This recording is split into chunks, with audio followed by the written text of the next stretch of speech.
This is a Louie Tee Network exclusive.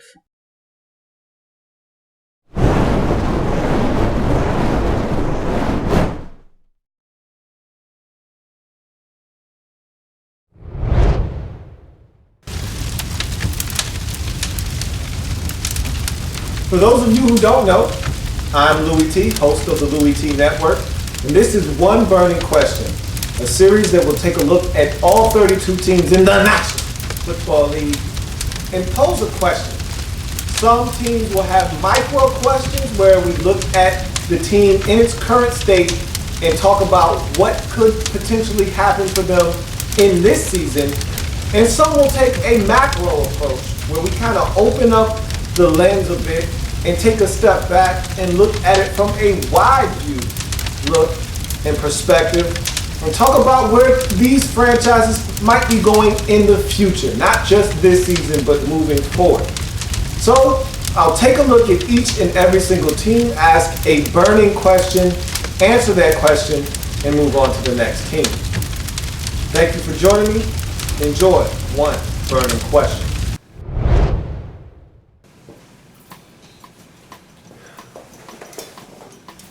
Welcome to this In the Lab Room exclusive series, One Burning Question. I, of course, am your host, Louie Tee. Thank you for joining me.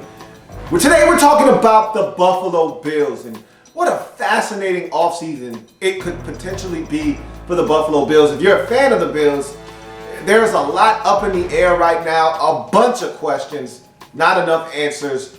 This is going to be quite the offseason in Orchard Park for these Bills. Let's jump into the one burning question for the Buffalo Bills. Are the Buffalo Bills heading for a total meltdown this offseason? I look at this organization and there's a lot of communication issues right now. A lot of people not on the same page and a lot of gripes right now. And I want to take you back to the loss to Jacksonville over in London. That's when Bills fans really started to come down hard on Rex Ryan. They wanted him gone. Hadn't even been a full season yet. I kind of tried to talk a lot of the fans off the ledge, but they weren't having any of it. This is a defense that under Jim Schwartz was one of the best in the league, and you can even go all the way back to Mike Pettin in his days as Bills coordinator when this defense was out of bounds. And to see Rex Ryan, a defensive-minded head coach with all the pedigree, come in and this defense regress, a lot of people were upset about where this Bills defense was. And to see the offense scoring the amount of points that they had been all season long and them doing the things that they haven't been doing to start the season off, and yet the Bills weren't better as a football team was frustrating. Because here it is, you're against Jacksonville on the road and you can't stop them from scoring 30-something points. With E.J. Manuel in the lineup, you should be able to score 27, 28 points and win the ball game. They give up 31 and lose, or 33 and lose to the Jacksonville Jaguars, and fans were at wit's end with Rex Ryan already. He's not going anywhere, and I told fans that, look, he just got here, and he needs time to figure some things out, and so you're going to have some lapses in concentration. The thing that I really struggled with was the lack of discipline on this football team and all of the penalties, and that's another issue onto itself. But you look at the organization and the way it's set up, ownership, and Terry Pegula took over this team last offseason, and Doug Marrone wasn't on board, and so he leaves. He voids the last year or two of his contract and gets out, thinking he's going to get a job with the Jets. That doesn't happen, but the Jets fire Rex Ryan and he comes to Buffalo, and so everyone thought it was going to be a swap where the Jets take the Bills head coach, ex-head coach, and the Bills take the ex-Jets head coach. But turns out that just the Bills took Rex Ryan, makes him the new head coach, and he comes in with all these promises. But we all know how bravado and brash Rex Ryan is. Comes in, makes a bunch of promises, and you know how that goes. But fans are all about action. You can talk all you want, but we want to see it actually come to fruition on the field, and it didn't this season. But Terry Pegula looked around at the organization, and he watched Doug Whaley from afar, the Bills general manager, and said, you know what? I want to get a consultant in here, a guy to oversee all the football operations and give me an outside opinion, a guy that's not biased, a guy that hadn't drafted any of these players, a guy that didn't trade for any of these guys, someone that comes in and is just objective and tells it like it is and straight shoots with me and tells me what I need to know. as far as this organization is concerned. And GM Doug Whaley wasn't really on board with that because here he is, a guy with a lot of vested interest in his team. He wants to see E.J. Manuel do well because he traded back in the draft and selected him a couple of years ago, and that hasn't worked out the way that he would like it to have worked out thus far. And you look at Samuel Watkins, a guy that he gave up king ransom for to get in the draft, and he hasn't had the season, and he's an explosive player. We know how dynamic he is, but having some injuries and not having the rapport with Tyrod Taylor has had him get off to a really sluggish start this season. Him being in and out of the lineup, he wasn't getting the amount of targets that he or Whaley thought he should have been getting, and that has led to some disconnect between Whaley and Rex Ryan and his coaching staff. And we know about Mario Williams and his discontent with the defensive scheme in Buffalo, and Rex Ryan's usage of him, having him drop into coverage and not allowing him to rush and be the guy that the Bills paid basically $100 million to. And so it's a really frustrating situation in Buffalo for a number of guys. And so Whaley not really liking the whole idea of a consultant coming in, which could easily lend itself to him being on the outs in Buffalo, is a little salty right now. And Rex Ryan, he's just saying, look, man, I just need a little bit of time to figure some things out. Things haven't went the way that I thought they would when I jumped on board, but I'll figure it out. I just need a little bit of time. And Doug Whaley doesn't seem to be willing to give him the time necessary to just kind of figure some things out, clear his head. And so there's a lot of confusion in Buffalo right now. And if certain guys come in with a different philosophy other than Doug Whaley could be gone this offseason. If Doug Whaley is gone and you get a new general manager in here, and Rex Ryan isn't his guy, not necessarily Rex Ryan being gone, but that's going to speed up the clock that Rex Ryan received when he got here. And I think that ownership, Terry Pagula, really is fond of Rex Ryan, and I don't think Rex is going anywhere anytime soon unless the Bills continue to struggle defensively and they have disconnects between he and the players, and they continue to lose and they don't make the postseason and they look bad in doing so. Yeah, maybe there could be changes, but as of right now, there's too much disconnect on too many levels of this organization for them to foster a winning environment. We all know that the upper management portion of the organization needs to be on the same page in order for the product on the field to reflect a healthy organization. And right now, that's not happening in Buffalo.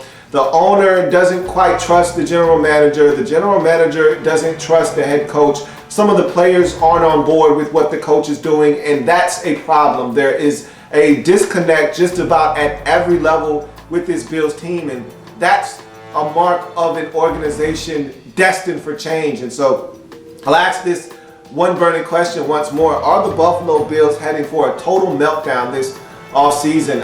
I could easily see Doug Whaley not being back in Buffalo. I could see him continuing to stay in Buffalo, but there's some animosity there between he and Rex Ryan and his coaching staff, and they're at odds at the number of targets that Samuel Watkins is getting. And I can side with him on this because, look, when you got a player like Sammy Watkins that is a big play waiting to happen, he's so explosive, he's such a dynamic playmaker in this league, you got to get him the football, whether it's a hitch, a slant, a go route, a stop and go, whatever. This guy is a dynamic playmaker in this league, and you see it each and every week when he's catching touchdown passes. So when he's not catching touchdown passes, when he's not getting 7, 8, 9, 10 targets a game, you ask yourself, what are you doing? There's no excuse for a guy making the amount of plays that Sammy Watkins is making to not touch the football. So while I can side with him on that, I don't think that E.J. Manuel is a guy that needs to see the field, and the Bills somehow, some way find it, I don't know really what they're doing. They find it in their best interest to put him on the field and read out.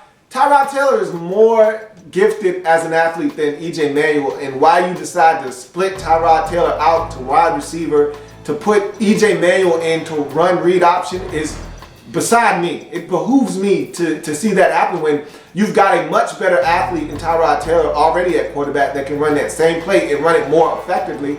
Maybe you don't want him to get injured and you don't mind sacrificing E.J. Manuel. I don't know what the thought process is there, but it doesn't make any sense to me. It just seems like that's one of those moves where Doug Whaley's like, hey, I want to see E.J. Manuel on the field. Maybe it's not him. maybe it's not his input. Greg Roman's a coordinator that loves to throw in a bunch of wrinkles. So maybe that's just a Greg Roman thing. But either way, there's too many guys not on the same page in important positions within the organization for this thing to work. Some things have to change. Guys have to be on the same page. I'm hearing that Doug Whaley isn't a huge Tyrod Taylor fan and isn't convinced that he's the quarterback of the future.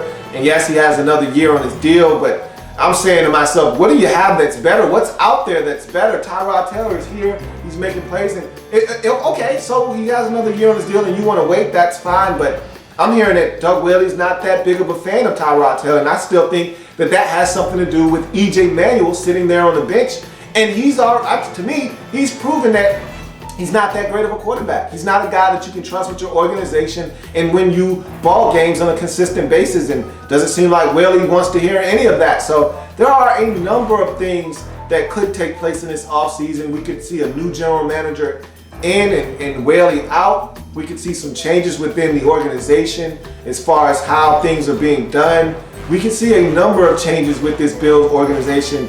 You could see Mario Williams being out in Buffalo after getting the massive deal a few years ago, and his discontent with Rex Ryan and the way things are being done. And he was sick the other day, and people were saying that maybe he wasn't sick, maybe he just wanted to be away from the facility. And it's just messy in Buffalo right now. Shady McCoy just sustained a MCL injury. They said he's going to be week to week. What's the point of bringing him back this season? There isn't any. So you just let him heal up. And there are a number of issues in Buffalo right now, none of which has been settled. We'll see how this offseason shakes out and see if the Bills can kind of weather the storm, not have a total meltdown in the offseason, get everybody on the same page collectively, and figure out how to get this dreaded drought of the worst playoff drought in the major sports, all four of the major sports. The Bills are the only team in all of the major sports to not have made the postseason since the turn of the new millennium. It's time for the Bills to make some tough decisions, and if Doug Whaley is one of them, so be it. They need to all get on the same page, sing Kumbaya, and figure out how to turn this organization into a winner once again. That's the Buffalo Bills and their one burning question. I'm Louie Tee. See you next time.